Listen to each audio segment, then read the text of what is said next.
115. We are going to be speaking today about communication skills.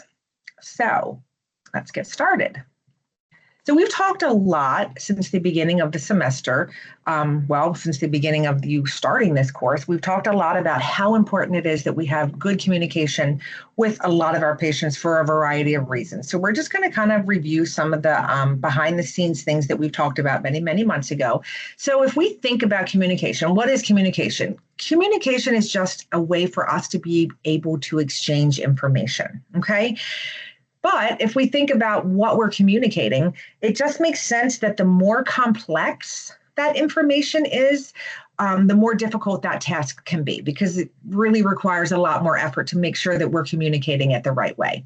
So we know that we need to have some type of communication skills. Okay, so looking and assessing communication skills can tell us what we may need to do to be a better communicator. And some people are not great communicators. I can look back at my practice in life and just being a nurse, and I have learned a lot about communicating and how I have to communicate with my patients and other people. So I think we can all really take a good, a minute to be able to look at what our assessment skills are when we communicate and what we can do to improve them. So you can take, in your book, you have something called Assess Yourself. How effective is your communication style? You can take a look at that, take that test and then evaluate it and look at those things that you think that you can improve on. So how can we improve our communication skills? There's a lot of different ways. We can learn more about how people communicate. So there's websites, there's journals, there's books, there's a lot of different resources out there for us. We can practice sending clear messages. Okay, so practice at home, practice recording yourself, practice talking with loved ones. We can also really just listen. We can listen to messages from other people. We can listen to what other people say. We can learn about how people communicate with people who have special needs. And you can also ask your friends and your coworkers, teachers, to be able to provide constructive criticism. So what are the key components that are essential when we are communicating verbally? So we have to have a source or a sender. So this is going to be the person who is sending that message. Then we have to have an encoder. So what is the encoder? So for a lot of people, it's the eardrum. Okay, it could be electrical wires that convert that message into some type of a code. And then we have our message. So this is what we are going to be communicating. Okay, then what is that channel? So that channel could be face-to-face, over wires. It could be a text message, an email. Then we have a decoder. So for a face-to-face conversation, that's going to be the brain, but it could also be a television, a radio, an email, anything. And then we have a receiver, and that receiver is going to be the person who is going to be receiving the message. And then we have feedback, and that is going to be when the recipient responds in some way to that message.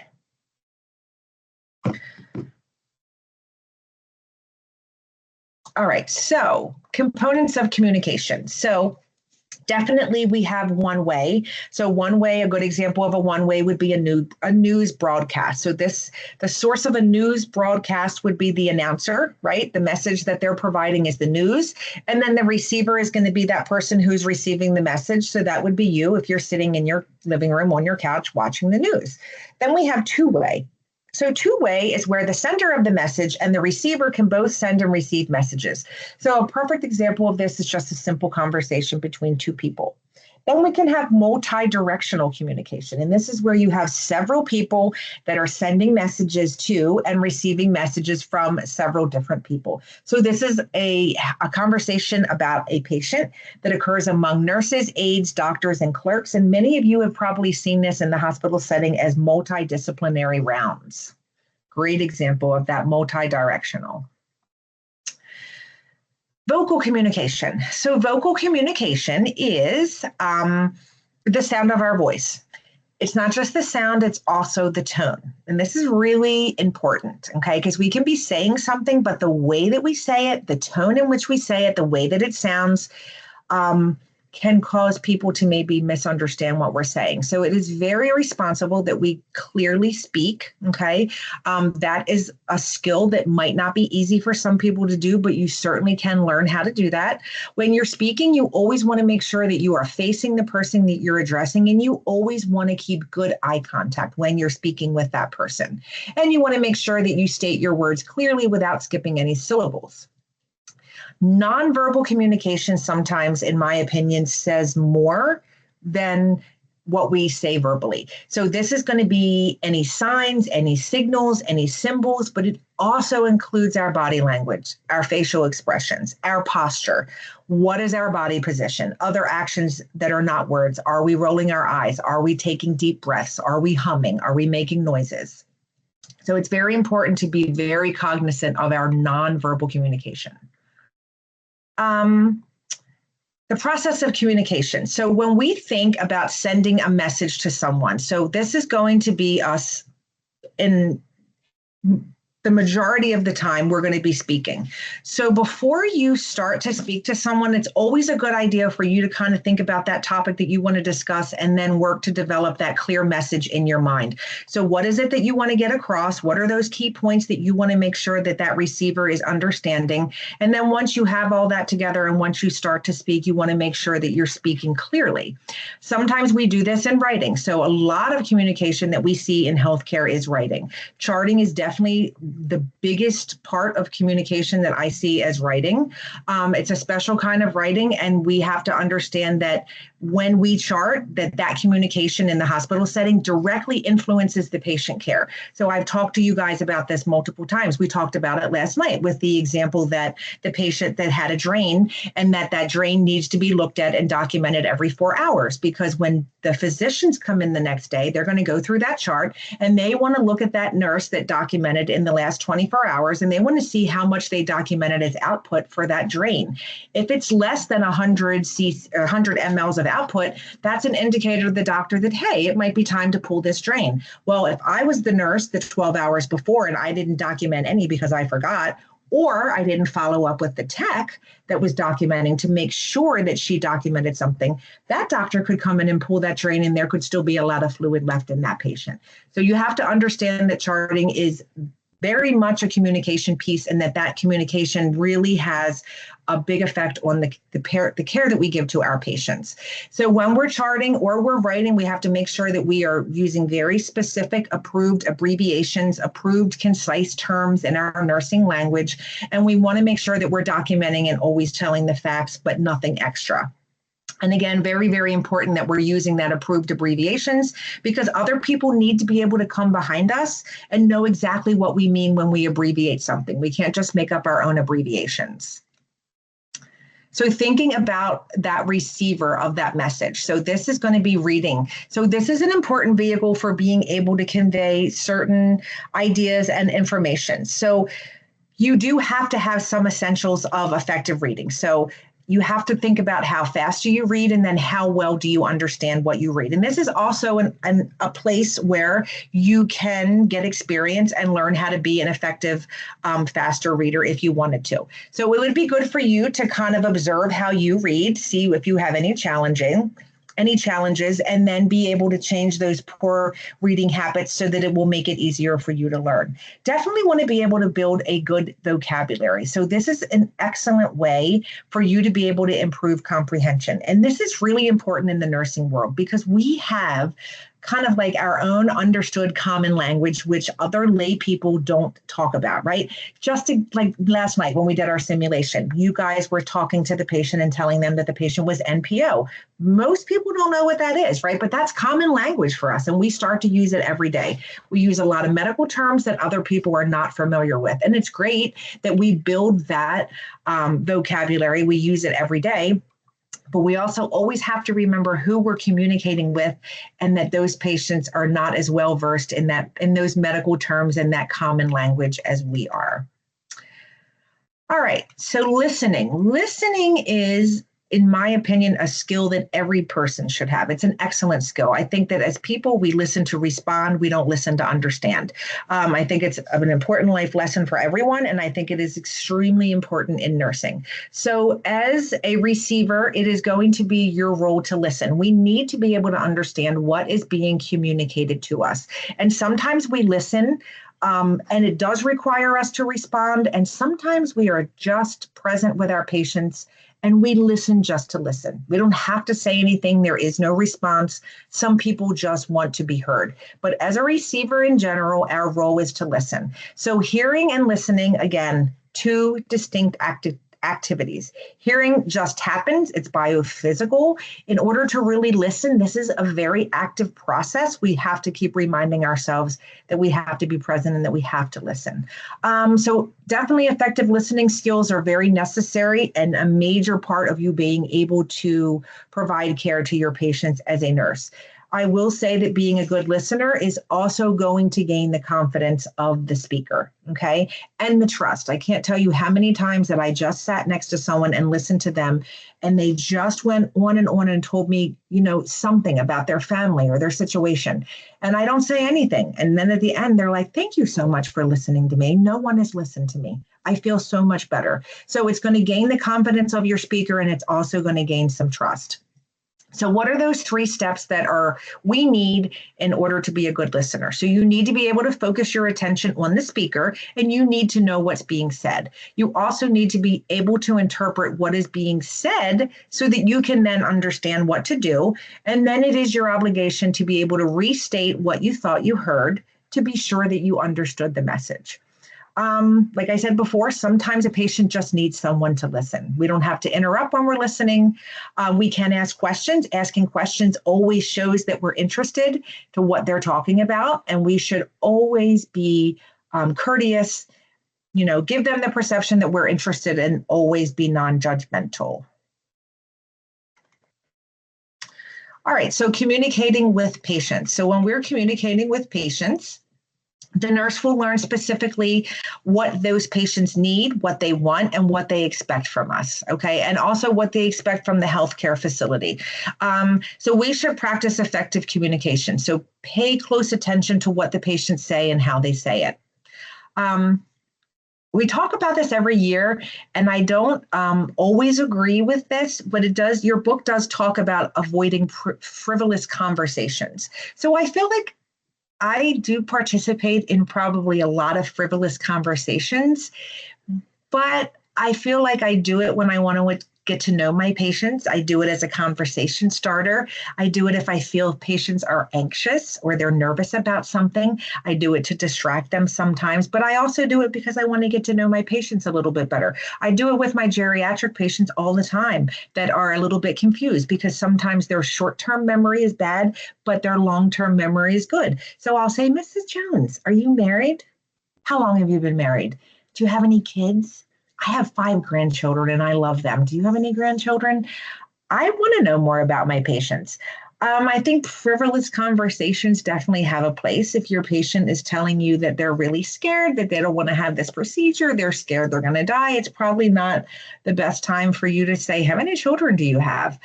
So I feel like it has its place and time, and I think there's value to it. Respect your patients and address them as they prefer. This is very, very important. And I have a very bad habit in my practice of giving names to people. So I call my grandchildren crazy names, Turtle, Nani, this and that. And I did that to a patient one time and I called her, God, I can't even remember what I called her, but it was some kind of a cute little name. And she corrected me very quickly. And she was like, my name is Ethel, and that is what you will call me. And I'm like, you're absolutely right. That is not appropriate for everyone. We always want to be honest. And I talk about this all the time because this helps develop trust. If you told your patient you were going to bring them an ice water and you forgot, and it's an hour later, and you go past their room and you see them and it jogs your memory that you forgot, grab that water, go back in and say, I am so sorry. I forgot. I told you I would be back and it's been an hour. I completely lost track of time. I got sidetracked. Here's your water. Okay. Ask questions that require more than a yes or no answer. We know we have to use those open-ended questions. We want to get the most information that we can out of our patient. Reinstate what you thought you heard. Okay. Mrs. Jones, what I think you're telling me is that you're really nervous about today's procedure. You don't know what's going to happen when you go under anesthesia. Is that right? Use clarifying phrases. Make sure you have a purpose when you go in to communicate with your patient. Always make sure you're being confidential, and then write down any important facts and instructions that you want to know or that you want your patients to know. And then show nonverbal communication, that you have time and that you want to listen. So when your patient's talking to you about something important and you're running around making the bed, tidying up the room, emptying the urinal, scanning your meds, that can come across sometimes to your patients that you don't have time for them. Okay. All right. Communicating empathy. So we talked about this very early on when you guys first started. Sympathy and empathy are two different things. To be a good nurse, we have to be able to communicate empathy. Okay, so nursing requires that we provide emotional support, encouragement, and understanding to our patients. We need to learn to provide compassionate care without emotionally exhausting yourself. So sympathy will cost you emotionally, empathy will not. Empathy is intellectually but not emotionally being able to identify with feelings, thoughts, and attitudes of another person. Sympathy goes beyond empathy. Sympathy involves an emotional response from us, from the person who is feeling sympathetic. And then sometimes it becomes more about us and not about the patient. So we definitely don't want to do that. Being empathetic helps you to be able to distance yourself so that you can think and act still in your patient's best interest. And it also helps to conserve emotional energy. So if you have a patient that says, I'm not comfortable with my decision to, you have a patient that's getting ready to go down for a procedure. They say, I'm not comfortable with having this decision, with the decision I made to have this procedure. I'm really scared. My mother-in-law had this 2 years ago and she died. Okay. So what you should say is, I'm really sorry. That must have been a really difficult time for you when you lost your mother-in-law. And this is probably really scary for you now that you're having this same surgery. Let me talk to the doctor. Let me notify the healthcare provider about your concerns. Okay. So for one, you're empathizing with the patient. You're acknowledging the fact that this was one, difficult that she lost her mother-in-law, and now two, that she's in the situation to have this same procedure and that she's probably scared. And you're also advocating for them by letting them know that you're going to talk to the healthcare provider about their concerns. So what are some things that can block effective communication? So as nurses, we always want to try and avoid those certain techniques that prevent, knowing what and how the patient feels and thinks. We never want to make any assumptions. So we don't want to have any nonverbal barriers. So again, standing in the room, huffing and puffing, crossing your arms, rolling your eyes, doing other things around the room that are taking away from that active listening, changing the subject. Okay, that kind of portrays to the patient that you don't care about what they're saying if you're not listening, and then you hurry up to change the subject. We don't want to have any stereotyped responses. If the patient says, I'm in a lot of pain, I don't think I can go home today because he had a knee replacement surgery. Well, a lot of people come in here every day and they have this same surgery and they are just fine. You're going to be fine. All you have to do is take the medicine. We don't want to have any type of a response like that. We definitely didn't know what our personal biases are because we don't want to pass them on to the care that we provide to our patients. Asking personal questions sometimes could be seen as a block to effective communication. I don't think always. I think sometimes it's appropriate. There's a place for it. And then asking yes or no questions. We always want to use those open-ended questions because we want to get as much information as we can out of our patients. And then certainly we don't ever want to treat our patient. We don't want to make them feel belittled, or we don't want to express any type of disapproval for them. Communicating with team members. This is just as important as well. So when we're working with physicians, we want to make sure, we've talked a lot about this over the last year, that we want to make sure that we have all the information that we need to be able to describe a situation. And we talked about this last night. We want to be able to give facts, not personal opinions. And we want to be able to use tact when we're clarifying written or verbal communications that you don't understand. So using that S-bar when we're talking to a physician. on. Hi, Dr. Thomas. This is Trish. I'm caring for Mrs. Jones in 4752. She just came back from the PACU. I got a report that her dressing was clean, dry, and intact. I went and assessed the patient.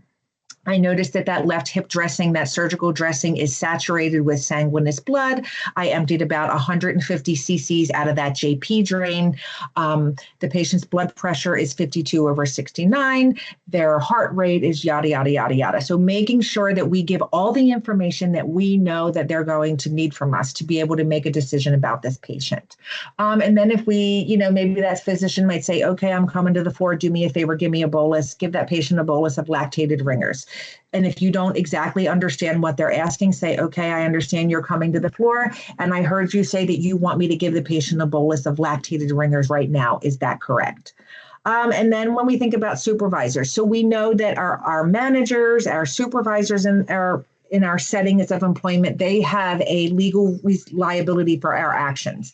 So we always want to make sure that we're communicating with our supervisors and our managers as well. Thinking about nursing team members, again, like I've said before, be the nurse that you would want to work alongside with. You should always have good communications, because we know good communication is going to be able to reduce that risk of having some type of a misunderstanding or a conflict. And we know that good communication is going to be necessary in planting and implementing care with our patients. We should always maintain a professional attitude. We should always show respect for the opinion of others. So we don't have to agree with that opinion. We don't have to take that opinion into consideration, but we do have to have respect for other people and their opinions. And if you do make a mistake and you do offend someone, show accountability and make sure that you apologize. All right, communicating with culturally diverse people. We have to make sure that we understand our cultural values and our biases first. We have to absolutely respect the culture of others, and we should always have an interest in learning about the culture of other people, because we will take care of patients from every ethnic background and culture imaginable. And we have to have an ability to avoid judging the behavior of others. If we are communicating with patients that are non-speaking, we have to determine what words or language the patient might understand. We have to make sure that we're printing their information, for example, their discharge instructions, patient education about medication in their language, because we want them to be able to be compliant. If we have the opportunity to broadcast information on television in their language, we want to be able to do that. And we have to advocate for our patients and make sure that we have interpreters or a language line in the room. If you are communicating with a person who has a hearing disability, we want to make sure that when we're speaking with them, we face that person directly. We want to make sure that we speak very slowly and only use one phrase at a time. A lot of these people learn to read lips. So we want to face them, speak very slowly, one phrase at a time. We don't want to move our head or our position around or move too far away from the patient. And we want to make sure that we repeat information to clarify, to make sure that they understand. Always speak to them in a bright lighting so that way they can see our face and see our lips. And then we want to try and eliminate as much noise as possible. So if you're going in and you're going to educate the patient, ask them if you can mute their television, turn down their radio for a couple minutes while you're educating them. If you're speaking with someone who is speech impaired, you can give them definitely anything that they prefer. Do they want a piece of paper and a pencil? Do they use a computer? Do they use a whiteboard and a pen? Definitely ask for any type of clarification with what that patient wrote to make sure that you understand. And then don't shout. I think sometimes when we speak with people who are speech impaired, we are under the assumption that they're hearing impaired as well, and we speak loudly, and that's not always the case. When we are communicating with patients that are vision impaired, definitely speak in a normal tone of voice, because again, more often than not, they don't have any hearing issues. Very important to announce yourself when you're entering into a room. So if I can see the door open and I can see when someone's coming in. If you have a person who is vision impaired, they might not be able to see you, and you can startle them when you come in. So just a light little knock on the door. Make sure that you state your name and their name so that they know that you know them and that they know who you are, and always continue to talk as you work. So this is that type of a person where I'm probably always making a lot of frivolous conversation because they can't see what you're doing. So if there's a lull in that communication between you two, they don't know what you're doing. So you always want to make sure that you kind of continue talking to them. Make sure you tell them exactly what you're going to do. I'm going to do my physical assessment now, Mrs. Jones. I'm going to place my stethoscope on your chest. Is that okay? If you're going to give them an injection, make sure you talk to them the whole time and let them know what you're going to do. And then make sure that you ask them before you touch them so that they are aware. And then lastly, communicating in any special situation. So thinking about that patient who might not be able to see, we talked a lot about this with our stroke patients. Make sure that you tell patients what foods are on the tray and where they're located. So your mashed potatoes are at 6 o'clock, your corn is at 3 o'clock, your dressing is at 12 o'clock, and your green beans are at 9 o'clock. Make sure that you put things that they may need in their reach. So we should always make sure they have their call bell, if they need their urinal, if they need their cell phone, their tissues. Make sure that we keep that room free of clutter, especially if they're ambulating around. We don't want them to have a fall. We should never move any furniture without telling the patients. And then we always want to use vocal tones that would be associated with that conversation that we are speaking about. And I believe that that is it for our communication.